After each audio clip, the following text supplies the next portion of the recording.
Hi friends, నేను మా బాల్కనీలో ఇలా మొక్కలు వేశాను. దాని ఎల్లో మందారం మొక్క చూడండి ఎన్ని మొగ్గలు ఉన్నాయో. దీనికి ఇలా ఎరువు వేసిన తర్వాత చాలా మొగ్గలు వచ్చేసాయి. నెక్స్ట్ ఇక్కడ కనకాంబరం కలర్ వేసాను, కానీ ఇంతవరకు దీనికి మొగ్గలు రాలేదు. మరి ఎందుకో. వీడు మా బుడ్డోడు అనమాట. సో మార్నింగ్ అంతా లైటింగ్ తీసుకొని నైట్ వెలుగుతాయి ఇవి. ఇది ఎర్ర మందారం, ఇలా ఫ్లవర్స్ వస్తున్నాయి. ఇది ఎల్లో గులాబీ. నేను ఎల్లో ఫ్యాన్ని, సో అన్ని ఎల్లో ఎక్కువ ఉంటాయన్నమాట నా దగ్గర.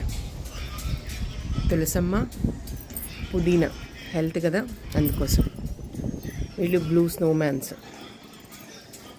ఇక్కడ తులసమ్మ, ఇక్కడ కనకాంబరాలు వేసాను. అక్కడ జస్ట్ కొమ్మలు పెట్టాను, స్టెమ్స్. ఇంకా చూడాలి దానికోసం. Okay bye.